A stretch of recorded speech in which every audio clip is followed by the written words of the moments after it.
నమస్తే, welcome to Telugu రాజ్యం. ఈరోజు మనతో పాటు ఉన్నారు ప్రముఖ సినీ రాజకీయ విశ్లేషకులు భరద్వాజ్ గారు. వారితో మాట్లాడేద్దాం. సార్ నమస్తే. నమస్తే సార్, సీనియర్ ఎన్టీఆర్ గారు ఆయన విషయంలో ఒక విచిత్రమైన పారాడాక్స్ కనపడుతుంది మనకి. అంటే రెండు పరస్పర విరుద్ధమైన భావజాలాలు ఆయన తీసిన పాత్రలు కానీ, ఆయన వ్యవహార శైలి కానీ, ఆయన సినిమా డైలాగులు కానీ తీసుకుంటే మనకి రెండు పరస్పర విరుద్ధమైన భావాలు కనపడతాయి. ఒకటి, ఆయన పౌరాణిక పాత్రల్లో రాముడు కృష్ణుడి పాత్రలో చాలా మెప్పించారు. ప్రజలు ఆయన్ని చూస్తే సినీ ప్రేక్షకులు ఆయనే దేవుడు అలా ఉంటాడేమో అని భావిస్తారు. మరొకవైపు ఆయన ఈ పురాణాల మీద లేదంటే ఈ హిందూ సాంప్రదాయాల మీద కొంత ఆయన అటాక్ కూడా చేశారు. కొంత ఒక తరహాలో చాలా డైలాగులు ఉంటాయి. అలాగే దానవేరు సూరకర్ణలో చాలా వరకు ఆయన డీవియేట్ చేశారని ఆ స్టోరీని. సో ఇవన్నీ ఉన్నాయి. సో మీకు తెలిసిన హిస్టరీ ఏంటి ఈ విషయంలో? అంటే ఎన్టీ రామారావు గారిలో ఒక ఇంటిగ్రిటీ కనిపిస్తుంది. ఆ ఇంటిగ్రిటీ ఏంటంటే ఆయన పుట్టిన ప్రదేశంలోనే త్రిపురనేని రామస్వామి గారు కూడా ఉన్నాడు. అంగళూరు ఆయనది, ఇంది నిమ్మకూరు. రెండు గుడివాడకు అటొకటి ఇటొకటి ఉండే గ్రామాలు కాబట్టి ఆ ఇన్ఫ్లుయెన్స్ ఉంది ఈయన మీద. ఆ ఇన్ఫ్లుయెన్స్ ఉండటం వలన ఈ ఇన్ఫ్లుయెన్స్లో నుంచి ఆయన మెడ్రాస్ వెళ్ళాడు. మెడ్రాస్లో అప్పుడు యాంటీ హిందీ మూమెంట్ జరుగుతోంది పెరియార్ నేతృత్వంలో. ఆ మూమెంట్ తాలూకా భావజాలం కూడా ఈయనలోకి ప్రవేశించింది. ఆయన తరచూ ఒక మాట అనేవాడు. అంటే ఎంజీఆర్తో కూర్చున్నప్పుడు, లేకపోతే ఎంజీఆర్ ఉన్నటువంటి డయాస్ని షేర్ చేసుకున్నప్పుడు, మీకొక రామస్వామి ఉన్నాడు, మాకొక రామస్వామి ఉన్నాడు అని చెప్పేవాడు. అంటే మీకు పెరియార్ రామస్వామి ఉంటే మాకు త్రిపురనేని రామస్వామి ఉన్నాడు అనేది ఆయన కాంటెక్స్ట్. అయితే ఈయన పురాణ విమర్శ చేశాడు త్రిపురనేని రామస్వామి గారు. పెరియార్ రామస్వామి గారు కూడా చేశాడు. ద్రవిడ సిద్ధాంతాన్ని ఆయన బలంగా ప్రతిపాదించాడు. అందులో భాగంగానే రామాయణాన్ని ద్రవిడ కోణంలో రివ్యూ చేశాడు ఆయన. ఈ ద్రవిడ కోణంలో రివ్యూ చేసిన సాహిత్యము ఇవన్నీ ఈయన చదివాడు. ఈయనలోకి దాని తాలూకా ప్రభావం ఇంకింది. ఇంకి ఆ అభిప్రాయాలతోనే ఆయన ట్రావెల్ అయ్యాడు చివరి వరకు. ఈ యాంటీ కాంగ్రెస్ అనే ఆలోచనకు కూడా అదే పునాది. అంటే యాంటీ బ్రాహ్మిన్, యాంటీ కాంగ్రెస్ ఈ రెండూ జమిలిగానే చూశాడు. కాంగ్రెస్ పార్టీ బ్రాహ్మణ పార్టీగానే చూశాడు ఆయన. ఇప్పుడు జవహర్లాల్ నెహ్రూ అనేవాడు అతని ఐడెంటిటీని ఇస్లాంలో చూపించే ప్రయత్నం ఆర్ఎస్ఎస్ వాళ్ళు చేస్తున్నారు. అయితే వీళ్ళు ఆయనలో బ్రాహ్మణ్ణి చూశారు. చూసి దాన్ని బ్రాహ్మణ పార్టీగా మాట్లాడిన సందర్భాలు అనేక ఉన్నాయి. అదే యాంగిల్ ఇంది కూడా. అందుకని యాంటీ బ్రాహ్మిన్, యాంటీ కాంగ్రెస్ ఈ రెండింటినీ జమిలిగానే చూశాడు. దాంతోపాటు యాంటీ హిందీ గొడవ కూడా ఉంది. ఇవన్నీ కలిసి ఆయన ఈలోపు ఫెడరల్ స్ట్రక్చర్ అనేటువంటి ఒక అభిప్రాయం ఉండేది ఆయనకి. అంటే భారతదేశం ఎప్పుడూ శిలా సదృశ్యంగా ఇలా లేదు, ఏ ప్రాంతానికి ఆ ప్రాంతం ఉండేది. వీటన్నిటినీ కలిపి టైలరింగ్ చేశారు. చేసి ఒక దేశము, ఒక దేశమాత ఈ డిజైన్లోకి తీసుకొచ్చి సౌత్ తన కంట్రోల్లో సౌత్ తన కంట్రోల్లో తానున్న పరిస్థితుల నుంచి నార్త్ కంట్రోల్లోకి సౌత్ని తీసుకెళ్లే ప్రయత్నం చేశారు అనే అభిప్రాయం బలంగా ఉన్నటువంటి వ్యక్తి ఆయన. దాన్ని అనేక సందర్భాల్లో ఆయన సినిమాల్లో పౌరాణిక రెఫరెన్సులతో సహా వివరించి చెప్పే ప్రయత్నం చేసేవాడు. అలాగే పురాణ పాత్రల్లో ఉన్నటువంటి వైరుధ్యాలని ఆయన రోడ్డు మీద పెట్టి మాట్లాడే ప్రయత్నం చేసేవాడు. అందులో భాగమే యమగోళలో ఆయన ఇంద్రుణ్ణి నిలదీస్తాడు. నిలదీసి, ఏమయ్యా నువ్వు నామినేట్ చేయించుకుని ఉద్యోగం ఎవడు పీకేస్తాడో భయం నీకు, తెల్లారలేస్తే భూలోకంలో ఎవడైనా తపస్సు చేస్తుంటే వాడు బ్రహ్మదేవుడు ప్రత్యక్షం అయిపోయి ఆయన్ని ఏదన్నా వరాలు కోరేసుకుని వాడు వచ్చేసి నీ పదవి ఆక్రమిస్తాడేమో అని భయం చొప్పున మంచి మంచి ఆడపిల్లలను అందరినీ ఇక్కడ డంప్ చేసి వీళ్ళని వాళ్ళ తపోభంగం కలిగించడానికి పంపిస్తావు. విశ్వామిత్రుడి తపోభంగం చేయటానికి మేనకని అందుకే కదా పంపించావు. ఇలా మాట్లాడతాడు ఆయన. ఇలా మాట్లాడటంతో పాటు యముణ్ణి నిలదీస్తాడు. ఏమండి అంటే ఒక క్లయింట్ ఒక పాపిని బోన్లో నుంచోబెట్టినప్పుడు ఈవిడ భర్త ఉండగానే ఇంకొక వ్యక్తితో ఉంది అనేది ఒక ఆరోపణ చేస్తే దాన్ని ఖండిస్తూ ఈయన డిఫెన్స్ అడ్వకేట్ లాగా ఎంటర్ అవుతాడు. ఎంటర్ అయ్యి ఏమండి మీరు గతంలో ఇలాగే ఒక భర్త ఉండగానే ఇంకొక పద్ధతిలో ఆవిడకి పిల్లల్ని కన్నటువంటి సందర్భం ఉంది కదా. కుంతీదేవి సూర్యుడితో మొదలుపెట్టి అనేక మందితో అనేక పిల్లలందరినీ కంది కదా ఆవిడ, అందులో మీ హ్యాండ్ కూడా ఉంది కదా అంటాడు. అని ఇలా ఒక ప్రతిదీ క్రిటికల్గా చూడటం, ప్రతిదాని మీద దాడి చేయటం, దీనికి ఒక రకమైన పరాకాష్ఠకు తీసుకెళ్ళిన సినిమాలు. అంటే ఆయన ఎంత క్లారిటీతో ఉండేవాడంటే రాముని మించిన కథానాయకుని కథ అని ఒక సినిమా ఉంది ఆయన. ఈ కథానాయకుని కథ ప్రొడ్యూసరు దేవివరప్రసాద్ గారు. ఆ సినిమాలో యోగానంద్ గారు డైరెక్టరు. యోగానంద్తో ఆయనకి ఫ్రెండ్షిప్ ఉండేది. దాంతో అందులో సినిమా హీరో క్యారెక్టర్ చేశాడు ఆయన. ఆ సినిమా హీరో అంటే అనేక పాత్రలు పోషిస్తాడు ఆయన సినిమాలో భాగంగానే. అందులో కర్ణుడి క్యారెక్టర్ కూడా చేస్తాడు. ఆ కర్ణుడి క్యారెక్టర్ ఆ సినిమాకి మోదుకూరి జాన్సన్ గారు రైటర్. అయితే ఈ కర్ణుడి క్యారెక్టరు తల్లి వచ్చి అడుగుతుంది. అడిగి నువ్వు నా కొడుకువి, నువ్వు యుద్ధంలో దుర్యోధనుడి వైపు కాదు నిలబడాల్సింది, ఇటువైపు నిలబడాలి, నీ తమ్ముళ్ళు వీళ్ళందరూ అని కుంతి చెప్తుంది. చెప్పినప్పుడు నేను రాను, ఇటే నిలబడతాను అని చెప్పాలి కర్ణుడు. ఆ సీన్ని షూట్ చేస్తున్నట్టుగా సన్నివేశం రాశారు. రాసినప్పుడు జాన్సన్ గారు ఆయన పద్ధతిలో ఆయన దాన్ని ఒక రకంగా యాంటీ రిజర్వేషన్ స్టాండ్ మీద రిజర్వేషన్ అనుకూల వాదులు ఏం మాట్లాడతారో దాన్ని కర్ణుడి డైలాగ్గా రాశాడు ఆయన. రాసి ప్రతిభ అనే పేరుతో ఎందరి ప్రతిభని కాలరాస్తున్నారో నీకు తెలుసా అంటాడు.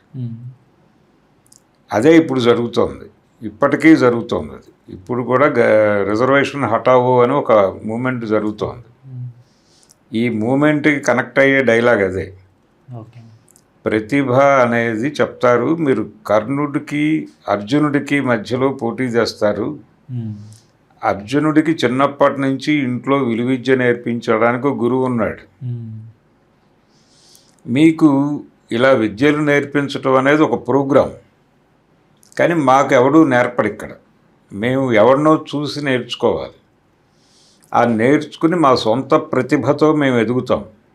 మాకు సర్టిఫికేషన్ ఉండదు, కానీ మీకు సర్టిఫికేషన్ ఉంటుంది. అందుకని వాడే గొప్పవాడు వీడు కాదు అని అనుకుంటారు మీరు. లేదు, మేము గొప్పవాళ్ళమే అని ప్రూవ్ చేసుకోవడానికి మీతో యుద్ధానికి వస్తాం మేము. అక్కడ ఏదో పద్ధతిలో మమ్మల్ని టెర్మినేట్ చేయడానికి మీరు తీవ్రంగా ప్రయత్నాలు చేస్తారు, ఈ కుట్రలు పన్నుతారు. ఇవన్నీ అంటే కులం పేరుతో ఇక్కడ నీకు ఎంట్రీ లేదంటారు. అలాంటి పరాభవం నేను ఎదుర్కొన్నాను. ఎదుర్కొన్నప్పుడు ఆ సభలో నువ్వు ఉన్నావు. మరి ఆ రోజున నువ్వు నన్ను గుర్తుపట్టి ఉంటావు. మరి ఎందుకు చెప్పలేదు ఆ రోజు ఆ మాట? అంటే నీకు అవసరం లేదు అప్పుడు. కాబట్టి నువ్వు ప్రో అర్జునుడు స్టాండ్ తీసుకుని నన్ను నీ కొడుకుగా చెప్పడానికి మొహమాట పడ్డావు. కానీ ఇప్పుడు వచ్చావు. ఇప్పుడు ఎందుకు వచ్చావు? నీ ప్రోగ్రాం దుర్యోధనుని వీక్ చేయటం. అందుకని నన్ను అతని పక్క నుంచి తప్పించేస్తే అతను వీక్ అవుతాడని వచ్చావు. నేను ఎందుకు తప్పుకుంటాను? నాకు బాసటగా నిలబడ్డాడు కదా ఆ టైంలో. అందుకని నేను అది వదిలిపెట్టను ఇప్పుడు. రెండోది, నన్ను ఆ రోజు మీరందరూ కలిసి గాయపరిచారు. కాబట్టి దానికి నేను ఇప్పుడు మీతో అసోసియేట్ అవ్వటం అనేది కుదరదు. ఇది ఒక రకంగా జాతి వైరంగా మార్చింది మీరే. సో ఈ యుద్ధం చేసి తీరుతాను నేను అని చెప్పి పంపించేస్తాడు ఆ తల్లిని. అక్కడ ఒక విచిత్రమైన ప్రయోగం చేస్తాడు. నీ కుమార పంచకాన్ని కాపాడుకోవడానికి అంటాడు. నీ కుమార పంచకాన్ని కాపాడుకోవడానికి వచ్చావు నువ్వు అంటాడు ఆవిడ్ని. ఈ సీన్ యాక్ట్ చేసేసిన తర్వాత ఆయన జాన్సన్తో చెప్పాడు, ఓసారి ఆఫీస్కి వచ్చి కనిపించండి, పనుంది అని. ఈయన వెళ్ళి కలిశాడు ఆయన్ని. కలిస్తే మనం క్యాస్ట్ ఓరియంటేషన్లోనే రామాయణము కర్ణుడి క్యారెక్టర్ తీసుకుని ఒక డిజైన్ చేయాలని చాలా కాలంగా అనుకుంటున్నాను నేను. ఇప్పుడు ఈ సినిమాలో కర్ణుడి క్యారెక్టర్ డైలాగ్ చెప్పేసిన తర్వాత నాకు మీరు రైటర్గా ఉంటే సరిపోతుంది అనిపించింది.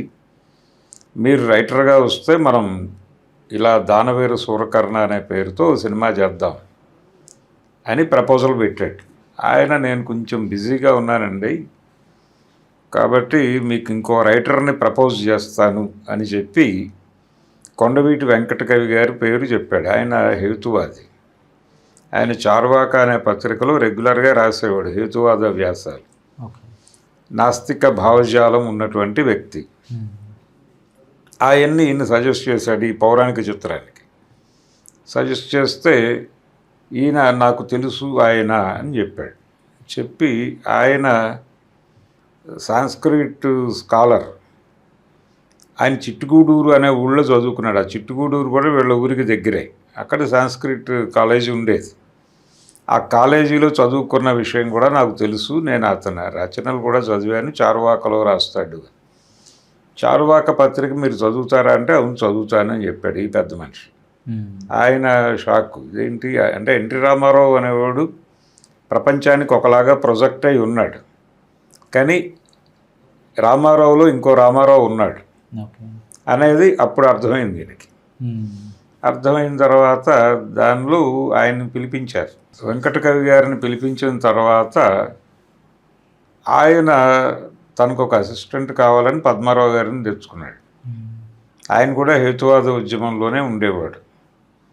అలా పద్మారావు గారు తర్వాత ఈయన కొండవీటి వెంకటకవి గారు, రామారావు గారు ముగ్గురు కలిసి డిజైన్ చేసిన స్క్రిప్ట్ అది దానవీర సూరకర్ణ. దానిలో ఇంకొంచెం ఇంటెన్సిఫై చేసి ఈ క్యాస్ట్ ఇష్యూని మాట్లాడతాడు ఆయన. మాట్లాడి ఎవడి కులం ఏమిటి అనేది తెలియని పరిస్థితుల్లో వీళ్ళందరూ సంపద పోగేసుకుని కులం పేరుతో అవతలని అజమాయిషీ చేసే ప్రయత్నం చేస్తున్నారు అని మాట్లాడతాడు. ఇదే రామారావు మళ్ళీ తాతమ్మ కళ అనే సినిమాలో సంపద అక్రమంగా పంపిణీ అయి ఉంది దేశంలో, అందుకని దరిద్రం ఉంది, ఆ సంపదని సక్రమంగా పంపిణీ చేయటం చేతకాక దానికి ఒక విధానం లేక దరిద్రానికి కారణం జనాభా అని చెప్పి వీళ్ళందరినీ పిల్లల్ని కనొద్దని చెప్తున్నారు కింది కులాల వాళ్ళని. వాళ్ళు పిల్లల్ని కని దరిద్రం అనుభవిస్తూ దానిలో నుంచి వాళ్ళల్లో విప్లవం పుట్టి వాళ్ళందరూ వచ్చి యుద్ధం చేస్తే ఈ ప్రభుత్వాలు ఎక్కడ నాశనం అయిపోతాయో అని భయంతో కుటుంబ నియంత్రణ ఆపరేషన్లు బలవంతంగా చేస్తున్నారని ఒక సిద్ధాంతం ప్రతిపాదిస్తాడు. అదే ఆ సీనే కట్ అయింది. 20 నిమిషాల వల్లనే సినిమా బ్యాన్ అయింది. ఓకే. ఇలాంటి అభిప్రాయాలు, ఇలాంటి భావజాలాన్ని సినిమాల్లో అలవోకగా మాట్లాడేయటం అనేది ఇంకే హీరో ఎప్పుడూ చేయలేదు ఏ సందర్భంలో. అంటే మెయిన్ స్ట్రీమ్ సినిమాల్లో ఆయన సూపర్ స్టార్గా ఉంటూ తన సొంత సినిమాల్లో ఈ భావజాలం అంతా చెప్పేవాడు. అలాగే తనకు అవకాశం ఉన్న చోటల్లా ఈ భావజాలం చెప్పేవాడు ఆయన. ఇలా డబ్బుకు లోకం దాసోహం అని ఒక సినిమా ఉంది, దానికి జాన్సన్ గారే రైటర్. అందులో కూడా ఒక సీన్ ఉంటుంది. అంటే తను మారువేషం వేస్తాడు కోటీశ్వరుడిగా. ఏమంటే మీరు ఇన్ని కోట్లు ఎలా సంపాదించారు అని అడుగుతాడు ఎస్వి రంగారావు. అడిగితే కష్టపడి పనిచేసి డబ్బులు సంపాదించాను అనేది తప్పు మాట. ఎవడు కష్టపడి డబ్బులు సంపాదించడు. కష్టపడితే వచ్చేది కూలీ డబ్బులు, అది తినటానికి కూడా సరిపోవు అని చెప్తాడు. చెప్పి డబ్బులు సంపాదించే ప్రతివాడు వేరే కార్యక్రమం ఉంటుంది వాడికి, అందులో కొంతమందిని చంపేయచ్చు కూడా. ఎన్నో కొంపలు ముంచితే తప్ప ఒకడు లక్షాధికారి కానేరాడు అని చెప్తాడు. ఓకే. అవన్నీ చేశాను నేను, అవన్నీ చేశాను కాబట్టే ఇప్పుడు కోటీశ్వరుడిని అయ్యి ఇక్కడ నిలబడ్డాను అని చెప్తాడు. చెబితే మరి కూనీలు చేశానని కూడా చెప్తున్నారు మీరు, ఒక రకంగా కూనీలు చేయటం తప్పు కదా అంటాడు ఆ సమావేశంలో కూర్చున్న ఒక వ్యక్తి. ఓకే. అనగానే వెంటనే రంగారావు గారితో డైలాగ్, అలా కాదు, పెద్దవాళ్ళు చేసే కూనీలని మనం కూనీలు అనకూడదు, చాలా తప్పది అని చెప్పి పురాణ రెఫరెన్స్లోకి వెళ్తాడు. ఓకే. వెళ్ళి పరశురాముడు కనిపించిన రాజునల్లా చంపాడు, వాటన్నిటినీ కూనీలు అనగలవా నువ్వు? అనలేవు కదా. అలాగే రాముడు చెట్టు చాటు నుంచి వాలిని చంపాడు, దాన్ని కూనీ అనగలవా నువ్వు? అనలేవు కదా. అలాగే అర్జునుడు యుద్ధరంగంలో వీళ్ళందరూ నా బంధువులు, వీళ్ళందరినీ నేను చంపలేను అని ఆయుధాలు పడేస్తే, చంపేది నువ్వు కాదు, చచ్చేది వాడు కాదు, అసలు మొత్తం చేస్తోంది నేనే, నువ్వు చంపు అని కృష్ణుడు గీతబోధ చేసి ఊచకోత కోయించాడు అంటాడు. దాన్ని హత్యలనే అనగలవా నువ్వు? ఓకే. అన్నప్పుడు ఆ పక్క క్యారెక్టర్ రేలంగి గారితో డైలాగ్ చెప్పిస్తాడు, అవన్నీ ధర్మ సంస్థాపన కిందకు వస్తాయి అని చెప్పి. అంటే ధర్మంతో ఈ రకమైనటువంటి ధర్మం పేరు చెప్పి ఈ హత్యలు చేయవచ్చు, తప్పులేదు. ధర్మం కోసం హత్యలు చేయటం తప్పు కాదు, ధర్మం కోసం చంపేదాన్ని హత్యలుగా చూడకూడదు, అది ధర్మ సంస్థాపన కోసం చేసేటువంటి కార్యక్రమంగా మాత్రమే చూడాలి అని ప్రతిపాదిస్తాడు టోటల్గా ఆ సీన్లో. దీన్ని రామారావు గారు విపరీతంగా యాక్సెప్ట్ చేసి ఎంజాయ్ చేసి నటించేవాడు ఇలాంటి సీన్స్ వచ్చినప్పుడు. యమగోళ ఇవన్నీ ఆయన వాంటెడ్గా స్కీమ్ ప్రకారం చేసిన సినిమాలే. అంటే మిద్దె జగన్నాథరావు గారు ఆయనకు చిన్నప్పటి స్నేహితుడు, అందుకని ఆ సినిమాల్లో దేవివర ప్రసాద్ సినిమాల్లోనూ, వెంకటరత్నం గారి సినిమాల్లోనూ, ఈ మిద్దె జగన్నాథరావు సినిమాల్లోనూ ఆయన భావజాలం కనిపించేది, రామారావు గారి భావజాలం. ఇలా ఒక ప్రోగ్రాముడుగా వెళ్ళేవాడు ఆయన, ద్రవిడ రాజకీయాలు మాట్లాడేవాడు సినిమాల్లో. అలాగే శ్రీరామ పట్టాభిషేకం అని ఒక సినిమా తీశాడు ఆయన. ఆ సినిమాలో ఆయనే డైరెక్టర్, ఆ సినిమాకి ఆయనే ప్రొడ్యూసరు. అయితే సముద్రాల గారితో స్క్రిప్ట్ రాయించుకున్నాడు, సీనియర్ సముద్రాలతో. ఆయన పద్ధతిలో స్క్రిప్ట్ హ్యాండ్ ఓవర్ చేశాడు ఈయనకి. కానీ ఈయన మొత్తం తన పద్ధతిలోకి మార్చుకుని దాన్ని అడాప్ట్ చేసుకుని అక్కడ నడిపిస్తాడు. అంటే ఈయన ధోరణిలోకి మార్చుకోవడం, దాన్ని ముళ్ళపూడి వెంకటరమణ గారు సటైరికల్గా మార్చి పరిమార్చి అని రాశాడు. కోతికొమ్మచ్చిలో ఆ రెఫరెన్స్ ఉంటుంది. ఎందుకు రెఫరెన్స్ ఉంటుంది అంటే, వీళ్ళు సంపూర్ణ రామాయణం తీయాలనుకున్నప్పుడు వెళ్ళి అడిగారు ఆయన్ని. వెళ్ళి అడిగితే నాకు ఇప్పుడు ఖాళీ లేదు, 2-3 ఏళ్ల వరకు నేను ఎవరికి డేట్లు ఇచ్చే పరిస్థితుల్లో లేను అని చెప్పాడు ఆయన. చెప్తే మీరు కాదండి, మేము శోభన్ బాబుని రాముడుగా అనుకుంటున్నామని చెప్పారట. మరి ఇక్కడికి ఎందుకు వచ్చారు అంటే, లేదు మీ దగ్గర సముద్రాల గారి స్క్రిప్ట్ ఉందని తెలుసు మాకు, మీరు మొదలుపెట్టి మేము మొదలు పెడితే ఇబ్బంది అవుతుంది కాబట్టి మీరు ఎప్పుడు చేస్తారో కనుక్కుందామని వచ్చామంటే చెప్పాడు ఆయన. సముద్రాల గారు ఆయన ధోరణిలో ఆయన రాసిచ్చాడు, నేను నా పద్ధతిలోకి మార్చుకుంటున్నాను, దాన్ని టైం పడుతుంది, ఈ లోపల మీ సినిమా మీరు చేసేసుకోండి అని చెప్పాడు. చెప్పిన తర్వాత ఈయన సినిమా ఈయన ధోరణిలో ఈయన తీశాడు. ఆ తీసిన సినిమాలో ఈయన రాసుకున్న డైలాగులు అవన్నీ ఆయన చాలా స్పష్టంగా అటాకింగ్గా వెళ్తాడు. అటాకింగ్గా వెళ్ళటం అంటే ఒక రకంగా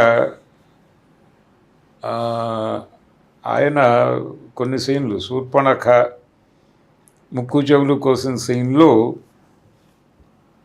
ఆయన రామలక్ష్మణుల్ని చాలా దుర్భాషలాడతాడు.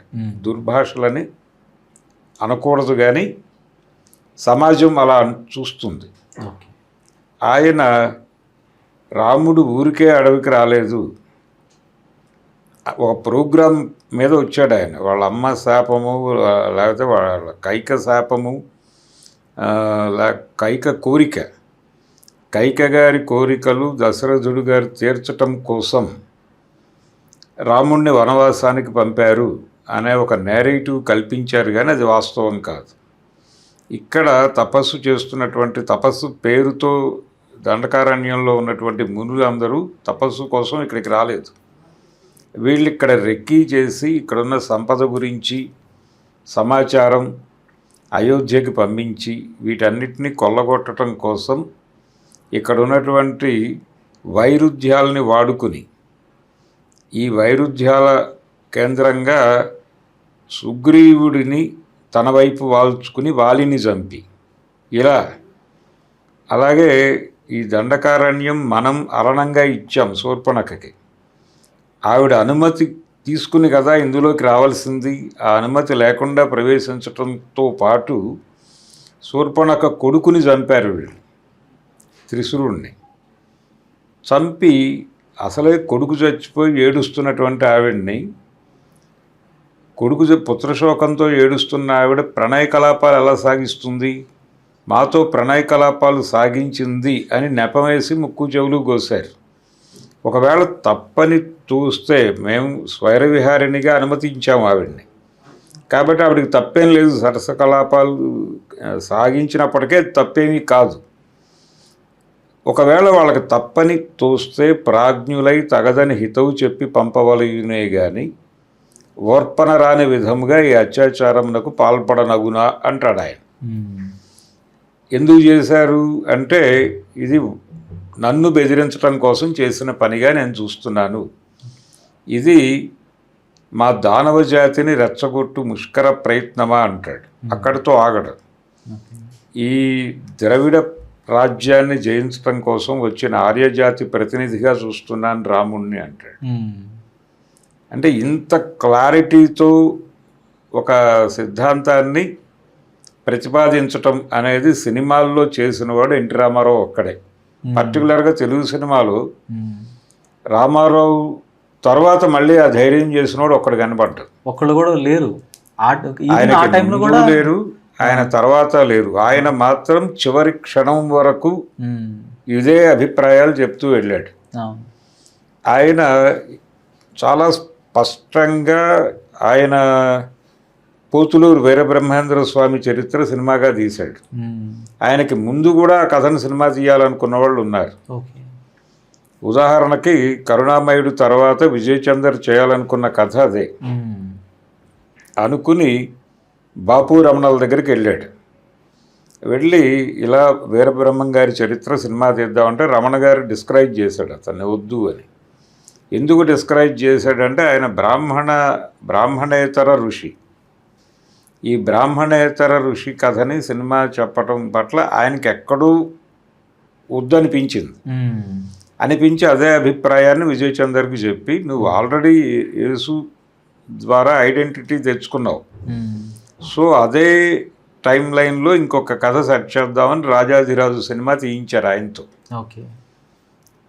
దానికి మార్క్ ట్వైన్ ఇన్విజిబుల్ మ్యాన్ అని ఒక కథ ఉంటుంది, ఇన్విజిబుల్ స్ట్రేంజర్ అని. దాన్ని తీసుకొచ్చి దీనికి అడాప్ట్ చేసి రాజాధిరాజు అనే సినిమా తీశారు. అదొక గొడవ.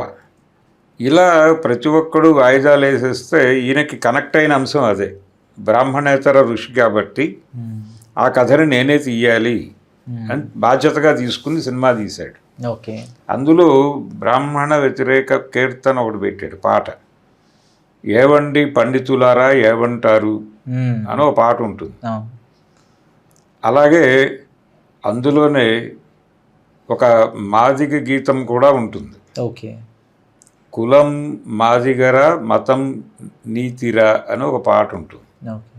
అక్కడ కూడా ఆ పాట ఆయనే రాయించుకున్నాడు దగ్గర కూర్చుని. అందులో వాంటెడ్గానే ఈ పదాలన్నీ పెట్టించాడు ఆయన. అంటే వాళ్ళది అవినీతి మతం అన్న పద్ధతిలో ఒక ప్రతిపాదన చేస్తాడు. అందులో ఈ కుల విభజన చేయటంలోనే కుట్ర ఉందని చెప్తాడు. ఇది ఆయన పదే పదే తన సినిమాల్లో మాట్లాడుతూ వెళ్ళాడు. అలాగే పట్టాభిషేకం సినిమాలోనే విభీషణుడితో సంవాదం ఉంటుంది. ఆ విభీషణ సంవాదంలో కూడా ధర్మం పేరుతో ఈ హత్యలన్నీ చేస్తారు మీరు అని చెప్తాడు. ఈ ధర్మం పేరిట నీ స్వజనుల్ని చంపుతావు నువ్వు రాముడి కోసం, అంటే రాముడి మెప్పు కోసం. అంటే ఇలాంటి గూఢచర్యం వాళ్ళు అడాప్ట్ చేస్తారు ప్రతి చోట. అతను అయోధ్య నుంచి ఆయుధాలు లేకుండా వచ్చాడనే విషయం మనం గుర్తుపెట్టుకోవాలంటాడు. సైన్యం తెచ్చుకోవాలా, ఆయుధాలు తెచ్చుకోవాలా, అలా వచ్చాడు నిరాయుధుడిగా. ఊరికనే తమ్ముడిని భార్యని పెట్టుకుని వచ్చాడు, ఒక ఫ్యామిలీ టూర్ లాగా వచ్చాడు. నిజానికి వాళ్ళ అమ్మ కోరిన కోరిక ఏమిటి? ఆయన 14 సంవత్సరాలు అరణ్యవాసం చెయ్యమని చెప్పింది ఆవిడ, కైక గారు. ఆయన అక్కడే ఉండొచ్చు కదా, అయోధ్య పక్కన ఒక పర్ణశాల నిర్మించుకుని అడవిలో ఉండి వెళ్ళిపోవచ్చు కదా 14 ఏళ్ళు అయిపోయిన తర్వాత హ్యాపీగా. ఎందుకు ఈ నడక కార్యక్రమం మొదలుపెట్టి ఇదంతా తిరుగుతూ వీళ్ళందరినీ చంపాడు? అంటే అతనికి ఒక ప్రోగ్రాం ఉంది, ఆ ప్రోగ్రాంలో భాగంగానే ఈ హత్యాకాండ అంతా చేశాడని చెప్తాడు స్పష్టంగా. అలాగే విశ్వామిత్ర సినిమాలో కూడా ఆయన వశిష్ఠుడిని టార్గెట్ చేసి మాట్లాడే మాటలు, శపించుటకు చాండాల జన్మే దొరికినదటయ్యా అంటాడు త్రిశంకుడిని శపించినప్పుడు. అని శపించుటకు చాండాల జన్మే దొరికినదటయ్యా అని వదలడం. మాదిగ కన్య అరుంధతిని మగువని చేసుకున్నది మసిపూసి మారేడుకాయ చేయుటికైనటయ్యా అంటాడు. సంస్కర్తను అనిపించుకోవటానికి నువ్వేమో అరుంధతిని పెళ్లి చేసుకుంటావు, కానీ నువ్వు చేసేదంతా ఇదే దుర్మార్గం, కులం పేరుతో జనాల్ని చంపేస్తావు. ఇది నీ ప్రోగ్రాం, అందుకని నీకు ప్యారలల్గా నేను ఒక వ్యవస్థను నిర్మిస్తున్నాను అని త్రిశంకు స్వర్గ నిర్మాణం అంటాడు. టోటల్గా ఆయన ఆ సినిమాలో క్యాస్ట్ ఇష్యూనే పట్టుకుని యుద్ధం చేస్తాడు. ఇలాంటి కాన్సెప్చువల్ ప్రోగ్రామ్గా సినిమాని, ప్రతి సినిమాలోనూ ఇదే అభిప్రాయాలను ఇలా చెప్పుకుంటూ వెళ్ళినోడు ఇంకోటి కనపడ్డు. అందుకని ఎన్టీ రామారావులో కేవలం నటుడు దర్శకుడు మాత్రమే కాదు, ఆయనలో పొలిటికల్ ఫిలాసఫీ ఉంది, ఒక ద్రవిడ కోణం ఉంది. అంటే కాన్సెప్చువల్ పర్సన్ ఆయన. ఈ కాన్సెప్చువాలిటీ ఆయన రకరకాల చోట్ల నుంచి మెర్జ్ చేసుకున్నాడు. దీంతోనే ఆయన కాషాయం ధరించినప్పటికీ నా కాషాయం వేరు మీ కాషాయం వేరు అని వాళ్ళతో చెప్పగలిగాడు. బీజేపీ అద్వానీ గారితో చెప్పి, ఈయన కాషాయానికి అర్థం ఏంటి సార్ ఆయన చెప్పినప్పుడు? నేను అంటే ఆవిడ చనిపోయిన తర్వాత ఈయన కాషాయం వేసుకోవటం మొదలుపెట్టాడు. ఈయన ధోరణి ఏంటంటే మొత్తం అయిపోయిన తర్వాత కాషాయం కట్టుకోవటం అనేది ఒక పద్ధతి ఉంది మనకి. అంటే ఇది ఆర్గానిక్గా జరిగేది. ఇప్పుడు నేను సమాజానికి అంకితం అయ్యానని చెప్పుకోవడానికి ధరించాను. ఇది మన ధర్మంలో ఉంది. కానీ మీ గొడవ వేరు, మీ కాషాయం మీది ప్రోగ్రాముడు కాషాయం. ప్రోగ్రాముడు కాషాయం అంటే మీరు మత పరిరక్షణ పేరుతో యంగ్ పీపుల్తో కాషాయం కట్టించి వాళ్ళని యుద్ధరంగంలో దింపుతారు. దాన్ని నేను వ్యతిరేకిస్తున్నాను. అందుకని మీ కాషాయం వేరు, నా కాషాయం వేరు. అప్పుడు 1992లో బాబ్రీ మసీద్ కూల్చివేత కానీ, లేదంటే ఎప్పుడైతే హిందుత్వ ఐడియాలజీ బాగా పెరుగుతుందో దేశంలో, అప్పుడు ఆయన వెర్షన్ ఎలా ఉంది సార్? అంటే రామ జన్మభూమి ఈ వివాదం, ఇదంతా ఆ వివాదం పట్ల కూడా ఆయన స్టాండ్ డిఫరెంట్గానే ఉన్నాడు కదా. ఆయన వీళ్ళకే మద్దతు తెలియజేశాడుగా. అప్పుడు నేషనల్ ఫ్రంట్తో ఉన్నాడు ఆయన. నేషనల్ ఫ్రంట్ చైర్మన్గా ఉన్నాడు. చైర్మన్గా ఉంటూ ఆయన కరుణానిధి వీళ్ళతోనే ట్రావెల్ అయ్యాడు తప్ప అటువైపు ఏమీ మొగ్గలేదు. ఆయన వెళ్ళిపోయిన తర్వాతే తెలుగుదేశం పార్టీ బీజేపీ వైపు కదిలింది. బీజేపీ వైపు కదలటం అనే దాని పట్ల ఆయన వ్యతిరేకి. ఆయన ఎందుకు కాంగ్రెస్ వ్యతిరేకతతో బీజేపీతోనే కలవాలి ఆయన యాక్చువల్గా. కానీ కమ్యూనిస్టులతో కూడా కలిసాడు అట్ ది సేమ్ టైం. కమ్యూనిస్టులు ఆయనతో 10 ఏళ్ల పాటు ట్రావెల్ అయ్యారు. ఆయన మొదటి ఎన్నిక సందర్భంగా కమ్యూనిస్ట్ పార్టీలతో టాక్స్ జరిగినాయి. టాక్స్ జరిగినప్పుడు సీట్ల పంపిణీ దగ్గర కొంచెం ఇబ్బందులు తలెత్తి రాలేదు, కానీ వీళ్ళతో ఐడియాలజికల్గా ఆయన ట్రావెల్ అయ్యాడు. 85లో జరిగిన ఎన్నికల్లో సీట్లు ఇచ్చాడు, కలిసి పోటీ చేశారు. అక్కడి నుంచి 94 ఎన్నికల వరకు ఆ ప్రయాణం 10 ఏళ్ల పాటు కొనసాగింది. ఆ తర్వాత కదా చనిపోయాడు ఆయన. చనిపోయిన తర్వాత కూడా తెలుగుదేశం పార్టీతోనే ఉన్నారు. ఎప్పుడైతే రామారావు గారు ఆ 94 ఎన్నిక చివరి ఎన్నిక, కమ్యూనిస్ట్ పార్టీలు తెలుగుదేశం కలిసి ఉండటం, మళ్ళీ 2009లో కలిసారు సార్. ఇంకా లేదు, ఇంకా అంటే 2009లో మహాకూటమి నిర్మాణంలోకి వచ్చారు అంతే. కానీ 96లో జరిగిన లోక్సభ ఎలక్షన్లో కూడా కలవలేదు అయితే. 96, 98, 99 ఇంకా లేదు, ఇంకా వాళ్ళ ఉనికి లేదు అక్కడ. అక్కడ నుంచి భారతీయ జనతా పార్టీతో ట్రావెల్ మొదలైంది చంద్రబాబు గారి ఆధ్వర్యంలో. చంద్రబాబు గారు ఒకసారి రామారావు గారి విగ్రహం ముందు ఆత్మవిమర్శ చేసుకున్నాడు. మీ అభిప్రాయాలకు భిన్నంగా నేను భారతీయ జనతా పార్టీతో కలిసి ప్రయాణం చేశాను. ఈ 2004 తర్వాత సార్ ఇది జరిగింది. ఓకే. ఒక మహానాడులో అందరి సమక్షంలోనూ రామారావు గారి విగ్రహం ముందు నిలబడి చెప్పాడు ఆ మాట ఆయన. నేను ఇక భవిష్యత్తులో ఇలాంటి తప్పులు చేయను అని చెప్పి మళ్ళీ 2014లో కలిసి ట్రావెల్ చేశాడు. ఇప్పటికీ కలిసి ట్రావెల్ చేస్తున్నాడు. అయితే ఈయన అంటే ఎన్టీ రామారావు ప్రయాణంలో ఇంకొక విషయాన్ని కూడా గమనించాలి. ఆయన యంగ్ డేస్, ఆయన యువకుడిగా కాలేజీ రోజుల నుంచి లెఫ్ట్ ప్రభావం ఉండేది. ఈ లెఫ్ట్ ప్రభావం అనేది పర్టికులర్గా కమ్మ కులం మీద కూడా ఉండేది. అంటే కమ్యూనిస్టులుగా ఆ టైంలో ఆదరించిన వాళ్ళు దాన్ని భుజాన్ని వేసుకున్నది వీళ్ళే, కమ్మ కమ్యూనిటీ. కాబట్టి అదొక కోణం ఉంది ఆయనలో, అది నడిచింది, ఆ ట్రావెల్ ఉంది. దాంతోపాటు ప్యారలల్గా ఈ త్రిపురనేని భావజాలము, పెరియార్ భావజాలము, ఇవన్నీ మిక్స్డ్గా నడిచినాయి ఆయనలో. అలాగని ఆయన బయటికి అలా కనిపించేవాడు కాదు. మళ్ళీ ఇదే సార్ నా ప్రశ్న. ఇప్పుడు జనరల్ పబ్లిక్ పర్సెప్షన్ ఏంటంటే ఆయన ఒక సనాతన ధర్మాన్ని నిలబెట్టినవాడు, లేదంటే త్రూ సినిమాల ద్వారా ప్రాపగేట్ చేసిన వ్యక్తి అనుకుంటాము. కానీ ఆయన పురాణాల మీద చేసిన అటాక్ కానీ, లేదంటే పురాణాలను చూపించిన విధానం కానీ, all these vent unnoticed from the general public. But లేదు, అంటే జనాలకి కూడా కొంత కన్వే అయిపోయింది. ఆయన యమగోళ సినిమా చాలా పెద్ద హిట్ కదా. ఆ సినిమాల్లో ఆయన చేసిన పురాణ విమర్శ అంతా విన్నారు జనాలు, విన్నారు, ఎంజాయ్ చేశారు. అంటే అప్పటికి హిందూ మతంలో ఉదారవాదం ఉంది, హిందూ మతం మరీ హిందుత్వగా మారలేదు. అందుకని వాళ్ళు ఎంజాయ్ చేశారు ఈ పురాణ విమర్శని, తప్ప విమర్శించలేదు. అలాగే దానవేరు సూరకర్ణలో ఆయన కొంచెం ఒక ఎక్స్ట్రీమ్కి వెళ్ళి కథా స్క్రీన్ ప్లే దర్శకత్వం ఎన్టీ రామారావు అని వేసేసుకుంటాడు. అయితే రామారావు గారి సినిమాలని బ్రాహ్మణ కమ్యూనిటీ కొంచెం జాగ్రత్తగా గమనించేది. ఆయన అభిమానుల్లో అంటే బ్రాహ్మణ్ కమ్యూనిటీ నుంచి ఎక్కువ శాతం అక్కినేని నాగేశ్వరరావు అభిమానులుగా ఉండేవాళ్ళు ఎక్కువ మంది కనిపిస్తారు. అది రామారావు గారి సినిమాల్లో ఆయన ప్రతిపాదించే ఈ భావజాలం తాలూకా ప్రభావమే. అంటే ఆయన చాలా క్లియర్గా బ్రాహ్మణ వ్యతిరేకత మాట్లాడేవాడు సినిమాల్లో.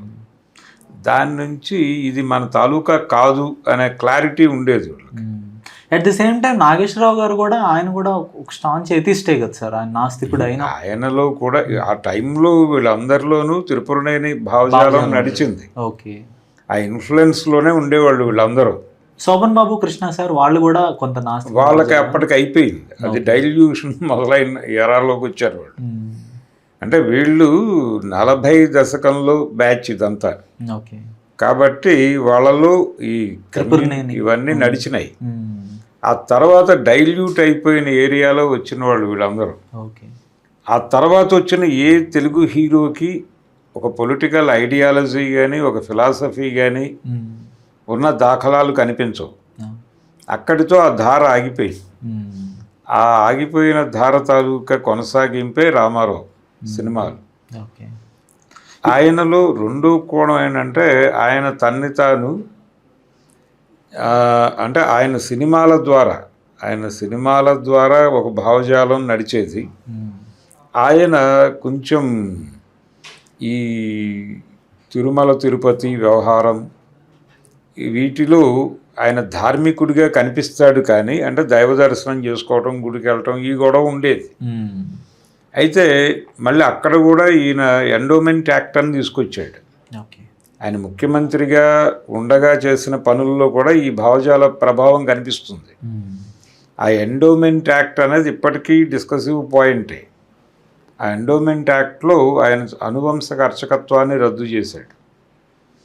ఈ అనువంశక అర్చకత్వం రద్దు అనేది బ్రాహ్మణ లోకం ఒక్కసారి ఆయన మీద తిరుగుబాటు ప్రకటించింది. ఈ మధ్య కన్ను మూసినటువంటి సౌందరరాజన్, చిలుకూరు బాలాజీ, ఆయన విలన్ ఎన్టీ రామారావే. ఆయన ఎన్టీ రామారావుకి వ్యతిరేకంగా చేసిన పోరాటమే ఆ భక్తి విప్లవం అనే పేరుతో చేశాడు ఆయన. వాక్ అనే పత్రిక పెట్టి దీనికోసం. అంటే అనువంశక అర్చకత్వం రద్దు చేయటంతో పాటు ఆయన దేవాలయాల్లో ఈ అర్చక వ్యవస్థ రిక్రూట్మెంట్ అంతా కూడా ఏపీపీఎస్సీ నుంచి జరగాలి అన్నాడు. అక్కడ కూడా రిజర్వేషన్ పెట్టాలి అన్నాడు. ఒక ప్రాపర్ వేదిక్ యూనివర్సిటీ ఎస్టాబ్లిష్ చేయాలి గవర్నమెంట్ సెక్టార్లో అన్నాడు. ఈ వేదిక్ యూనివర్సిటీలో అన్ని కులాల వాళ్ళకి ఇది ఉంటుంది, అందరూ విద్యార్థులుగా చేరొచ్చు, అందరూ వేదం చదువుకోవాలి, అందరూ అర్చకత్వం చేయొచ్చు. ఆయన తను పెళ్ళిళ్ళు చేసేవాడు. ఆయన నాగభైరవ కోటేశ్వరరావు గారి కొడుకు పెళ్ళి ఆయనే చేశాడు. వెళ్ళి ఏంటి డిలే అంటే ఎవరో రావాలి అంటే వాళ్ళెందుకు రావడం, నేను చేసేస్తాను పెళ్ళి అని చేసేసాడు. వెళ్ళి కూర్చుని ఆయన సీఎంగా ఉండి. అలాంటి అభిప్రాయాలు భావజాలము వ్యాప్తిలోనే ఉండేవాడు ఆయన చివరి క్షణం వరకు కూడా. అందుకని అదొక ప్రత్యేకమైన శైలి. అందుకని ఈ వీళ్ళందరి ప్రభావం ఉండటం వల్ల ఆయన కాన్షియస్గా ఇలాంటి డైలాగులు చెప్పగలిగాడు. ఆయనే రాసుకుని చెప్పినటువంటి పరిస్థితి శ్రీరామ్ పట్టాభిషేకం. రెఫరెన్స్లు చూసుకోవచ్చు, విశ్వామిత్ర సినిమా చూసినా అర్థమవుతుంది, అది వీరబ్రహ్మం గారి చరిత్ర చూసినా అర్థమవుతుంది, శ్రీరామ పట్టాభిషేకం సినిమా చూసినా ఎన్టీ రామారావు ఏమిటి అనేది అర్థమవుతుంది. ధన్యవాదాలు sir. Thank you. Hello, Telugu రాజ్యం ఛానల్ చూస్తున్నారా? సామాజిక రాజకీయ జీవన చిత్రణే తెలుగు రాజ్యం. అతిశయోక్తులు అసత్యాలు ఉండవు. రాజకీయ కోణం కాదు, ప్రజా కోణమే కొలబద్ద. తెలుగు రాజ్యం వీక్షణ మీ ఉత్తమ అభిరుచికి నిదర్శనం.